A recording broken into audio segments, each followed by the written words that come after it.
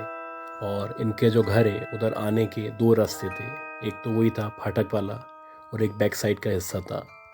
ان کے چچا کے ایک بہت اچھے دوست تھے جو اکثر آفس سے آنے کے بعد ان کے چچا کے پاس آیا کرتے تھے، اور نہ صرف آیا کرتے تھے بلکہ ریگولر ان کے ساتھ بیٹھا کرتے تھے۔ وہ جو ایک بات ہوتی ہے نا کہ آپ کا بچپن کا دوست ہوتا ہے جس کے ساتھ آپ بیٹھتے ہیں، اٹھتے ہیں، گپ شپ کرتے ہیں، تو عادت تھی ان کو ایک دوسرے کی۔ اور آپ کو پتہ ہے کہ اتنا پرانا دور تھا تو موبائل ابھی پراپرلی موجود نہیں تھے، اور ایک انڈرسٹینڈنگ تھی کہ رات میں 9-10 بجے تک وہ آ جائے گا، میں اس کے ساتھ جا کے بیٹھ جاؤں گا، پھر باتیں کریں گے۔ آپ یہ بتاتے ہیں کہ ان کے چچا اپنے دوست جن کا نام آصف تھا ان کا ویٹ کر رہے تھے اور وہ نہیں آئے، تو ان کو پریشانی لاحق ہوئی کہ آج یہ کیوں نہیں آیا ہے۔ اب یہ باہر گئے، باہر دیکھنے لگے ان کو، تو اسی دورانیے میں جو ان کے دوست تھے آصف صاحب وہ یہ بتاتے ہیں کہ میں جب بیک سائڈ سے آ رہا تھا تو ایک پتلی سی گلی ہے وہاں پہ، جو وہاں پہ رہتے ہیں وہ اس کو کنفرم کریں گے کہ وہاں سے صرف ایک بائک ہی گزر سکتی ہے، بہت پتلی پتلی گلیاں ہیں وہاں پہ۔ تو جیسے ہی آصف صاحب اس پتلی گلی سے نکلے ہیں تو انہوں نے دیکھا کہ پھاٹک کے پاس وہاں پہ ایک شخص کھڑا ہوا ہے، اس کے پورے جسم میں آگ لگی ہوئی ہے، یعنی وہ آگ سے جل رہا ہے، اور اس کے بعد وہ بار بار جیسے پھونک مارتے ہیں اسی طرح پھونک مار رہا ہے، اور جب وہ پھونک مار رہا ہے تو اس کے منہ سے بھی آگ نکل رہی ہے، یعنی سراسر آگ میں لپٹا ہوا کوئی شخص وہاں پہ موجود ہے جو ان کے دوست آصف نے دیکھا۔ اب یہ بتاتے ہیں کہ جب انہوں نے یہ سب دیکھا اور ان کی طرف آگ آتے ہوئی دیکھی تو بس اس کے بعد ان کو کچھ یاد نہیں ہے، وہ ایک دم بے ہوش ہو گئے، بائک ان کی نیچے گر گئی۔ اچھا، اس طرف جو ان کے چچا تھے وہ ویٹ کر کر کے ان کو جب دیکھنے گئے تو اپنے دوست کو انہوں نے پھاٹک کے پاس بے ہوش پڑا ہوا پایا۔ خیر اس کو جب فرسٹ ایڈ وغیرہ دی، ہوش میں آیا تو اس نے بتایا کہ میں نے ایسے ایسے ایک آدمی کو دیکھا ہے۔ اس کے بعد ایسا ہونے لگا کہ جو ان کے دوست تھے آصف صاحب وہ بتاتے ہیں کہ ان کے خواب میں تقریباً روزانہ کی بنیاد پہ وہی شخص آنے لگا جو پورا آگ میں لپٹا ہوا تھا، اپنے منہ سے آگ پھینک رہا تھا، اور وہ آتا تھا اور ان کو خواب میں بھی ان کے قریب آ کے ان کو آگ سے جلانے کی کوشش کرتا تھا، اور ان کو باقاعدہ احساس ہوتا تھا جیسے ان کے جسم کو جلایا جا رہا ہے، کوئی ایسا شخص موجود ہے جو ان کو آگ لگانا چاہتا ہے، اور اس کی جو حدت تھی یا جو اس کی شدت تھی آگ کی وہ ان کو محسوس ہوا کرتی تھی۔ بہرحال یہ جو آصف صاحب تھے انہوں نے کسی عامل سے علاج کروایا اپنا، اور بتدریج بتاتے ہیں کہ اللہ کا شکر ہے کہ وہ بہتر ہوتے چلے گئے اور آہستہ آہستہ کر کے مکمل طور پہ وہ صحت یاب ہو گئے۔ پھر وہ شخص جو تھا وہ ان کو نظر آنا بند ہو گیا۔ دوسری طرف یہ بتاتے ہیں کہ جو ان کے چچا تھے ان کے ساتھ ایک دفعہ ایسا ہوا کہ وہ رات میں سو رہے تھے، اور سوتے سوتے ایک دم سے ایسا لگا کہ کسی نے کوئی کیل یا کوئی اس طرح کی چبھنے والی چیز ایک دم سے ان کے پاؤں میں لگائی ہے یا چبھائی ہے۔ اور اس کی جو چبھن ہے وہ ان کو محسوس ہوئی تو اس سے ایک دم ان کی آنکھ کھل گئی، اور جب وہ اٹھ کے بیٹھے تو باقاعدہ یہ بتاتے ہیں کہ جو ان کے بلب لگا ہوا تھا، جو پہلے لال کلر کے ٹپیکل بلب ہوا کرتے تھے، وہ لال بلب جو ہے ان کے پاؤں کے پاس گرا ہوا ہے، اور نہ صرف گرا ہوا ہے بلکہ وہ ٹوٹا بھی نہیں ہے، جو کہ ایک حیران کن بات تھی کہ اگر بلب اوپر سے نیچے گرے گا تو وہ ٹوٹ جانا چاہیے تھا۔ اسی طرح یہ بتاتے ہیں کہ ایک دفعہ ایسا ہوا کہ جو ان کے بھائی ہیں وہ صحن میں موجود تھے، تو باقاعدہ ایسا لگا کہ کسی نے ان کو دھکا دیا ہے، اور جس نے دھکا دیا ہے وہ وہاں پہ موجود نہیں ہے۔ اور ایک دفعہ ایسا ہوا کہ ان کے جو بھائی تھے وہ کوئی سامان وغیرہ لے کے آ رہے تھے سوزوکی میں، تو دیکھتے ہی دیکھتے سوزوکی ان کی راستے میں الٹ گئی، اور ایسا لگ رہا ہے کہ باقاعدہ کسی نے الٹا ہے۔ حالانکہ یہ بتاتے ہیں کہ بہت ایکسپرٹ ہیں اور ساری چیزوں کا خیال رکھنے والے بھائی ہیں، لیکن بس وہ ایک ہونے والی بات تھی، اس کو حادثہ بھی قرار دیا جا سکتا ہے۔ ساتھ ساتھ یہ بتاتے ہیں کہ جو گھر ہے اس گھر میں باقاعدہ 4 5 کیلیں مختلف جگہوں پہ لگی ہوئی تھیں، اور ہم نے جب اس کو چیک کروایا تھا تو ہمیں یہ بتایا گیا تھا کہ یہ جو گھر ہے یہاں پہ کوئی بندروح موجود ہے جو یہاں پہ آج تک ہے، اور وہ آپ کو تنگ کرتی ہے۔ اسی طرح یہ بتاتے ہیں کہ وہاں جب تک ہم رہتے رہے تو ایک اور واقعہ ہوا تھا، وہ سملر تھا کہ جیسے ان کی پھپھو اور ان کی ایک کزن شاید لاہور سے آئی ہوئی تھی، تو وہ چھت پہ موجود تھے، مغرب کے بعد کا ٹائم تھا، اور ایسا ہی ایک دم لگنے لگا کہ چھت پہ کوئی موجود ہے جو ان دونوں کے گرد بھاگ رہا ہے یا گھوم رہا ہے، اور باقاعدہ بچوں کے ہونے کا احساس ہو رہا تھا ان لوگوں کو۔ یہ بتاتے ہیں کہ جتنا بھی ٹائم ہم نے اس گھر میں گزارا تو وہاں پہ اس طرح کے معاملات رہے، اور اللہ کا شکر ہے کہ جیسے جیسے ٹائم گزرتا رہا اور ہمیں ایک نیا کرائے کا گھر مل گیا، ہم وہاں پہ شفٹ ہو گئے اور ہماری جان بچ گئی۔ تو گائز، امید کرتا ہوں یہ جو اسٹوریز میں نے آپ کو شیئر کی ہیں یہ آپ کو پسند آئی ہوں گی۔ اگر پسند آئی ہیں تو میرے چینل کو لائک کریں، سبسکرائب کریں اور شیئر کریں۔ دعاؤں میں یاد رکھیے گا کہ اللہ ہم سب کو صحت دے، زندگی دے، کامیابی دے۔ اپنا خیال رکھیے گا۔ اللہ حافظ۔